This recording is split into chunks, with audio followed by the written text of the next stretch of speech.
Hello. I decided this year to be a little bit predictable. Now, this year, 2022, I'm actually making this video for you on International Women's Day. I say predictable yet unpredictable. I know there are lots of messages out there, lots of webinars, lots of panels, lots of insights, lots of inspirational quotes. But I wanted to record this message, which I hope will provide inspiration on any day, not just on one day of the month, of the year, that will really give some inspiration and provide some insights, I guess, on being a woman in 2022. And of course, the theme this year is Beat the Bias.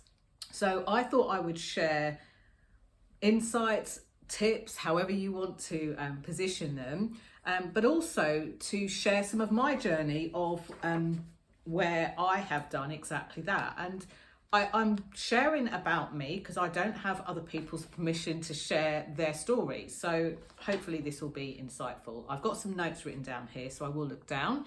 I'm in a slightly darker place, as in room, than I would normally be in, because I've got a bit of a headache. But you know what? That's not going to stop me from broadcasting and shooting this video.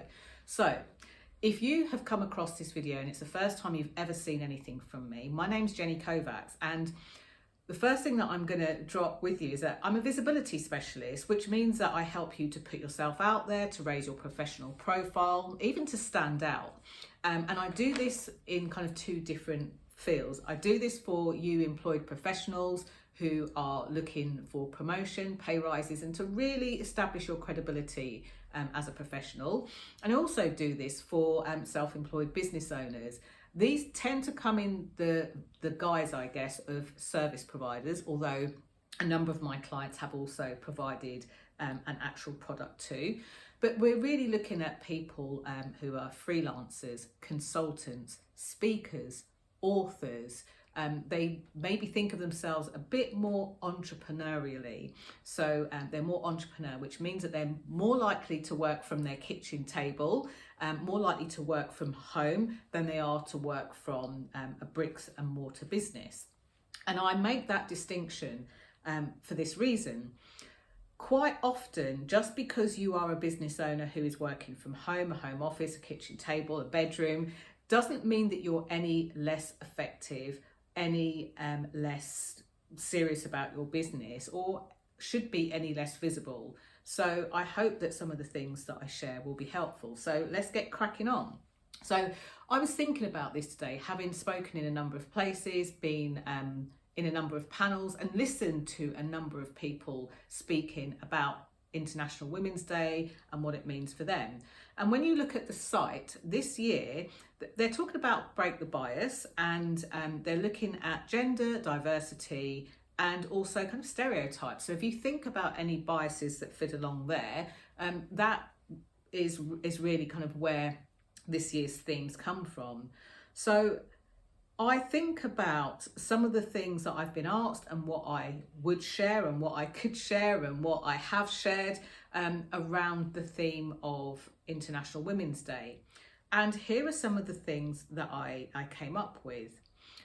Now, one of the questions I get asked a lot, regardless of what day it is what kind of barriers have been the hardest to break down? And I have so many thoughts and opinions on this that I thought, let me keep it short and sweet. Let me keep it in kind of 5 points or so. So the thing that I will say is, I really want you to acknowledge, wherever you sit on the gender side, whether you describe yourself as male, female, or non-binary, we all know, if we're truthful with ourselves, that biases do exist. They exist across the board. You have the biases of people who have a disability that they can't see. You have the biases of disabilities that people can see. You have the biases against genders, the biases of skin colour, the biases of religion, the biases of class, And I think the first thing that I want to acknowledge is, thanks to my ancestors, thanks to the struggles that they've had and the fights they've had, I can show up today as a pretty strong woman, pretty confident in what I do, and have this conversation. And I also have the privilege of living in a country where I'm free to speak in this way. No one's going to come in and shut me down. I'm not about to get arrested. I'm not going to get beaten.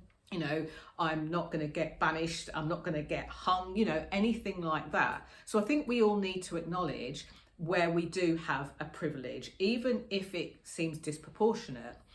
The next thing that I would say is these conversations can be really uncomfortable. So what I would invite you to do is don't just hit stop now and go off and I don't want to hear it, not another one of those things. Like, really don't shoot the messenger, because when people share their lived experiences, they share it for a reason. Number one, it hasn't always been easy to share.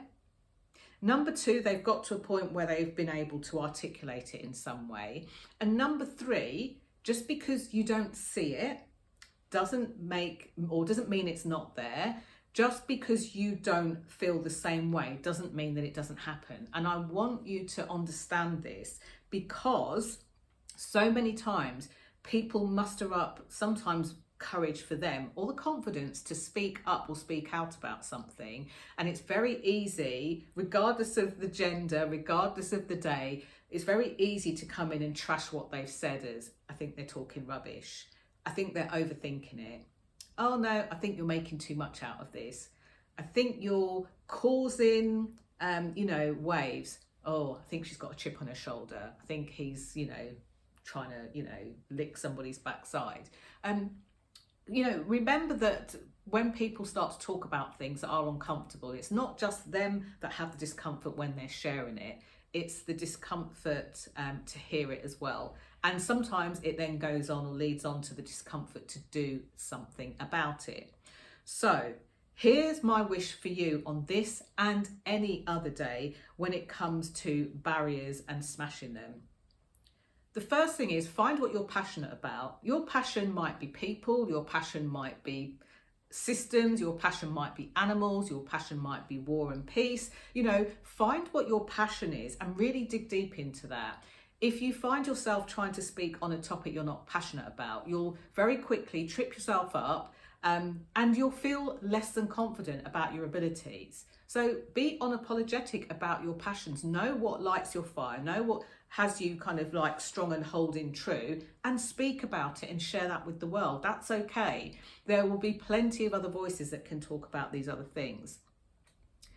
Be in your authority, and by that I mean if it's something that you can be authoritative about, then definitely speak to that, but always be authentic. When people try to speak about a specific topic or do something in a way that feels disingenuous, people don't only see it, they smell it a mile off. So say yes to the opportunities and the things that you can make a difference to, and be unapologetic for saying no to the things that are, far outside of your wheelhouse. It's okay. In the book, The Big Leap, Gay Hendricks talks a lot about staying in your zone of genius. And yes, your zone of excellence, but your zone of genius is where you're really going to do that.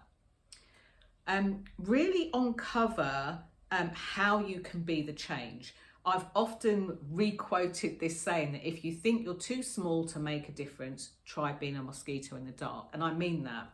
If you have a conversation over the fence with your neighbour, with your children, with a friend, with a stranger at a bus stop, or on a train, with the taxi driver, you are already starting to make a difference to one other person. And start from there. Don't worry about the masses and the millions. Start from there and make that difference. Like, really be the change. The next thing is clarity. Be clear on not only what matters to you and what matters to, if you've got a business, your clients, or if you're employed, your organisation or your industry. Be clear on what matters, and the place to start is always with you. As a coach, I often encourage people to gain clarity, not because I'm ticking a box or doing my job, but I know that when somebody has 100% total clarity, they're able to move forward and do the things that they absolutely love to do, want to do. But that always starts from them having their own clarity on being very specific on what they want and how they get it. And when you've done just some of those things, you'll find your voice. Sometimes it's literally like rolling marbles around your mouth, and the first time you say it, it might feel a bit clunky, a bit uncomfortable. But the more that you dive into your zones of genius, what you're passionate about, and you've got that clarity, you can speak with authority, your confidence grows. So if any of you find yourself listening or watching this and saying, I'm not the most confident of people, do more of what you love, do more, and you become even better at it, greater at it, more confident with it. And before long, you're then making a difference in a way that you possibly hadn't even imagined. You've gone over and above. So I hope that some of those nuggets and insights are useful for you. What I really want you to do with this video is think of, just from some of the things that I've shared, what's the one thing that you can take forward pretty much straight away and do more of? Or what's something that you already do and you can definitely build on? This is really important. If anything that I've said is new to you, then, research it, type comments underneath, ask questions, really get to grips with this. And on this day, I've been asked this question about, which women inspire me or have inspired my journey the most. And, as I think everyone will tell you, the answer to that question is there are so many, whether it's from our mothers, whether it's from our siblings, whether it's from aunts, uncles, families, close friends. But, keeping it real, today I'm going to dedicate this International Women's Day, the woman that has inspired me the most, up till today, and probably doesn't realise, is a lady called Nova Reid. Now, Nova Reid has written a book called The Good Ally. I talk about visibility, putting yourself out there, being in your zone of genius, being clear. And I have to say, respect to Nova Reid, because the message that she's sharing isn't the easiest of messages to share. In 2020, we saw a lot of focus specifically on race, specifically on Black Lives Matter. And Nova has been doing this work for long before 2020, long before the incident with George Floyd, and long before Black Lives Matters. In fact, I would say this is her past. She's so great at this. She's so gentle with it, but fierce where she needs to be. And I have clients that tell me all the time that they're worried about posting a video of themselves or speaking up about a topic that matters. This is a woman who literally, you see the trolls, piling up. You see her having to turn off messages. This is a woman who fearlessly goes out there and also takes self-care, looks after herself, really listens, really watches, really hears. And even though some of the messages that she has to share are very difficult for people to hear, which is why I think predominantly they react in the way they do, I am in so much awe and admiration of what she shares, what she does, and why she does it. So if you want to explore any parts of anything from International Women's Day, I'm not affiliated to them, go and have a look on their website. But if you feel that you want to get more into the conversations of gender, there are again lots of different resources you can look into.